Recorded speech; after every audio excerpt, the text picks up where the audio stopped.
ഇതിപ്പോ ഈ തോട്ടത്തില് ഇപ്പൊ ചെയ്യാൻ പോണത് 5ാമത്തെ വളയാണ്.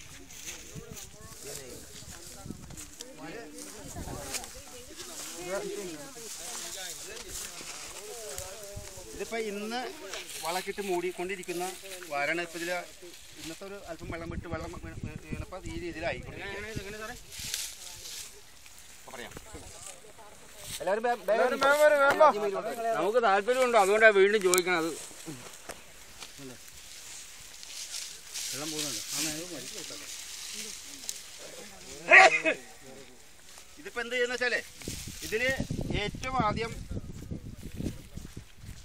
വെണ്ടയായിരുന്നു.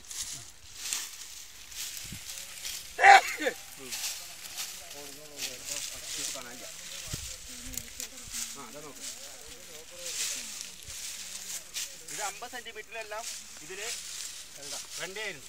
വെണ്ട അല്ലേ? ഈ വെണ്ട ഏകദേശം വിളവ് അവസാനിക്കുന്ന ഘട്ടമായപ്പോൾ ഇതിൽ ഞങ്ങൾ വെള്ളരി കൃഷി ചെയ്തു. ആ വെള്ളരിയുടെ തണ്ടുകളാണ് നിങ്ങൾ കണ്ടു വിശ്വസിക്കുന്നു പറഞ്ഞില്ലേ, തോമാസിയുടെ ആ വെള്ളരിയുടെ വള്ളികളാണ് ഈ കിടക്കുന്നത് അല്ലേ? അപ്പൊ ഞാൻ ഇതിൽ എല്ലായിടത്തും നോക്കി, അവിടെ എല്ലായിടത്തും ഉണ്ട്. അതിന്റെ ചാത്ത നിങ്ങളെ കാണിക്കാൻ വേണ്ടിയുള്ള ഇതിന്റെ അടിയിൽ പടർന്നുകൊണ്ടിരിക്കുന്ന കഴിഞ്ഞു പോയ വെള്ളരിയാണ് അല്ലേ? ഈ വെള്ളരി അവസാനിക്കാറായി. ഇപ്പൊ ഞങ്ങള് ഈ പയർ കൃഷി ചെയ്തു. അപ്പൊ അത് നിങ്ങളുടെ മുന്നിലില്ലേ? അപ്പൊ ഈ പയറിനുള്ള ഒരു പ്രത്യേകത, ഇത് തൃശ്ശൂർക്കാരുടെ പ്രിയങ്കരനായ ചുവന്ന കുരുത്തോളിയാണ്. ചുവന്നത് കോട്ടയത്തുകാർക്കും പ്രിയാന്ന് തോന്നണേട്ടോ. എന്ന് വെച്ചാൽ ഒരു എവിടെയോ തമിഴൻ വിഷടിക്കണേ. അപ്പോൾ കുറച്ച് സ്ഥലത്ത് വിഷം അടിച്ചില്ല.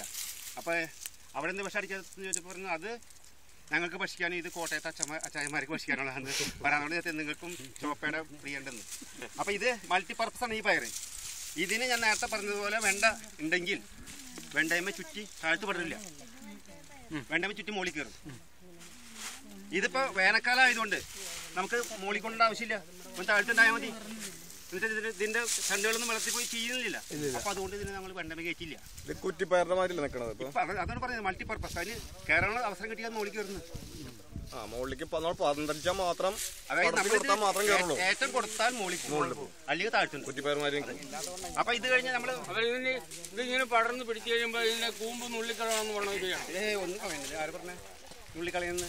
ഏത് കടലാസുകളിൽ ഇതിൽ എഴുതിയേക്കണം? ഞങ്ങളുടെ അവിടെയൊക്കെ അങ്ങനെ പറയുന്നുണ്ട്. പടർന്നു വരുമ്പോ അത് നമ്മൾ കർഷകർ തമ്മിൽ പല ആശയങ്ങളും വിനിമയം ചെയ്യാണ്ട് ഒരു ശാസ്ത്രജ്ഞരോ അല്ലെങ്കിൽ ഒരു പഠനത്തിൽ എങ്ങും ബുക്ക് ചെയ്തിട്ടില്ല കിളി കളയുന്നത്. ഇത് 21 മണി. ഈ പയറിന്റെ പ്രത്യേകത ഇത് വർഷക്കാലങ്ങളിൽ ഇതെല്ലാം ചോപ്പിയായിരിക്കും കളറ്. വേനൽക്കാലം ചൂട് കുറഞ്ഞ നീളവും കുറയും, ഈ കളറ് മണി കുറയും. 16-15 മണി നിൽക്കും. വേനൽക്കാലത്ത് ഇത് വർഷക്കാലത്ത് 21 മണി ഉണ്ടാവും. അതാണ് പ്രത്യേകത. ഇനിയിപ്പോൾ ഇത് 3 കൃഷി കഴിഞ്ഞു. വെണ്ട കഴിഞ്ഞു, വെള്ളരി കഴിഞ്ഞു, പയർ കഴിഞ്ഞു. അപ്പോൾ ഇത് അടുത്തത് നോക്കിയേ. അപ്പോൾ ഈ വാരങ്ങൾ ഞങ്ങൾ നിങ്ങൾ പൊളിച്ചു. ഇതിൽ നേരത്തെ പറഞ്ഞ നമ്മൾ കടലപ്പിണ്ണാക്കും വേപ്പുമിണ്ണാക്കും പിന്നെ ഈ മറ്റേ മീൻവളം എല്ലാം കൂടി ഇട്ട് മൂടിയതിന് ശേഷം ഇതിൽ പൈപ്പ് വെച്ചാ അത് 2 പൈപ്പ് വന്നു. 2 പൈപ്പ്. ഇനിയിപ്പോൾ വേനലിൽ കൂടുതലാണ്. പിന്നെ ഇതിൽ കൃഷി ചെയ്യാൻ പോകുന്നത് കുമ്പളാണ് അടുത്തത്. അപ്പോൾ കുമ്പളാകുമ്പോൾ അതിന് കൂടുതൽ വെള്ളത്തിൻ്റെ ആവശ്യമുണ്ട്. അപ്പോൾ അതുകൊണ്ട് 2 പൈപ്പ് ഇട്ടിരിക്കുക. ഇനി ഇതിനെ വീണ്ടും ഞങ്ങൾ നോക്കിയാൽ ഇത് പഴയ പിടിപ്പിച്ചേക്കണതാണ്. ഇതിനെ ഈ രീതിയിൽ കൊണ്ടുവന്നിട്ട് ഇവിടെ മണ്ണ് വെച്ചു. ഇതിൽ നനവ് വന്ന കുത്തി പഴയ തന്നെ യൂസ് ചെയ്യാൻ പറ്റും. പഴയ തന്നെ യൂസ് ചെയ്യുന്നു. ഇത് ഹോള് നമ്മൾ അടിച്ച് കുറേ ഹോളുകൾ വരുന്നതാണ്. അല്ല അപ്പൊ ആദ്യം കൂടെ നമുക്ക് ഈ സൂര്യപ്രകാശം ഇറങ്ങിയിട്ട് ശരിക്കും പറഞ്ഞാൽ സൂര്യപ്രകാശം ഇറങ്ങാൻ പാടില്ല.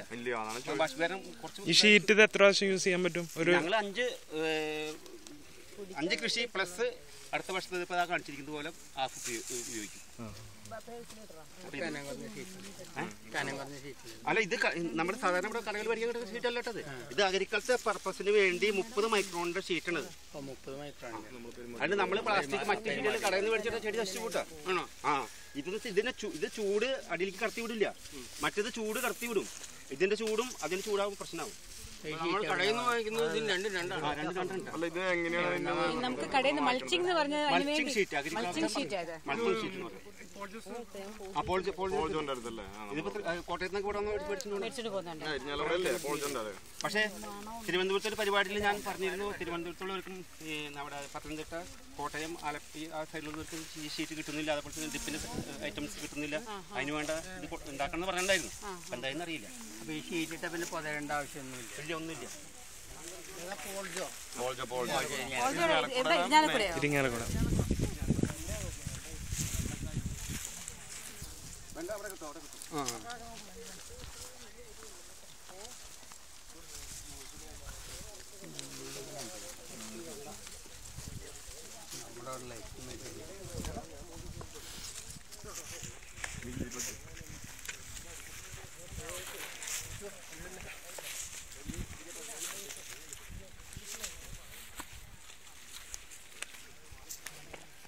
ഇത് ഈ ഒരു കുമ്പളട്ടോ, പെട്ടി കുമ്പളാണ്.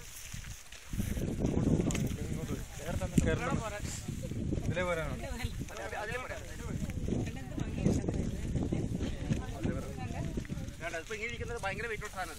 ഉള്ളിൽ ഇതിന് ചോറ് ഭയങ്കര ഹാർഡാണ്. ഈ കുമ്പളണ്ടല്ല, ഞങ്ങളുടെ മാള സ്വദേശിയായ ഒരു ആലപ്പാട്ട് ജോയിന്ന് അദ്ദേഹത്തിന്റെ പേര്. നല്ല വിദ്യാഭ്യാസമുള്ള ഒരു ശാസ്ത്രജ്ഞൻ വേണമെങ്കിൽ പറയാം നമുക്ക് ആയിരുന്നു. അദ്ദേഹം 10 വർഷത്തായുള്ള പ്രയത്നം കൊണ്ട് ഈ കുമ്പളത്തിനെ ശ്രദ്ധിച്ചുകൊണ്ട് അതിന് വിത്തുണ്ടാക്കിയാണ്. അതെങ്ങനെ ഉണ്ടാക്കിയെന്ന് വെച്ചിട്ടുണ്ടെങ്കിൽ ഏറ്റവും നല്ല കുമ്പളം തിരഞ്ഞെടുത്തു. അങ്ങനെ അടുത്ത വർഷം അതിന് നല്ല എടുത്തു. അതിൻ്റെ മൊസൈക്ക് രോഗം വരാത്തൊരു കുമ്പളാണ്. അപ്പോൾ ഇദ്ദേഹം ഞാനും ഒരു 3 വർഷം മുമ്പാണ് പരിചയപ്പെട്ടത്. അന്ന് എനിക്ക് ഇദ്ദേഹം 2 കിലോ വിത്ത് വന്നിരുന്നു. ഈ വിത്ത് എല്ലാവർക്കും എത്തിക്കുന്നു പറഞ്ഞു. അത് കഴിഞ്ഞ് 2 മാസം ഒരുപാട് എത്തിയിരുന്നു. ഇപ്പോൾ ഈ വിത്ത് എൻ്റെ നശിച്ചുകൊണ്ടിരിക്കുകയായിരുന്നു. കഴിഞ്ഞ ഓണത്തിന് ഞങ്ങൾ 3 ഏക്കർ സ്ഥലത്ത് കൃഷി ചെയ്തിട്ട് വെള്ളം മുങ്ങിപ്പോയി. പക്ഷേ കുറച്ച് വിത്ത് ബാക്കിയില്ല. ആ വിത്ത് മുളച്ചിട്ടുണ്ടായിരുന്നില്ല മുഴുവൻ. മുളച്ചതായ വിത്ത് ഞങ്ങൾ തിരഞ്ഞ് ഇത് കംപ്ലീറ്റ് വിത്തിട്ടിരിക്കുക. ആദ്യത്തെ 2 പൊട്ടിക്കൽ പൊട്ടിച്ച് വിറ്റ് ബാക്കിയൊക്കെ വിത്തിട്ടിരിക്കുക. ഇതെല്ലാം വിത്ത് ഞങ്ങൾ സ്വരൂപിച്ച് മറ്റുള്ളവർക്ക് എത്തിക്കാറുണ്ട്. അപ്പോൾ ഇതിൽ നിന്ന് വന്നവർ നിങ്ങൾ ഒരു കുമ്പളയും കൊണ്ടുപോകുക, വിത്ത് ഉണ്ടാക്കി എല്ലാവർക്കും പങ്കിടാം.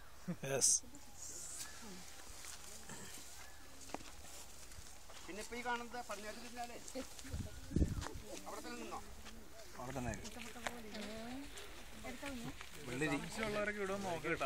ഇതാണ് നമ്മള് നേരത്തെ പറഞ്ഞതായ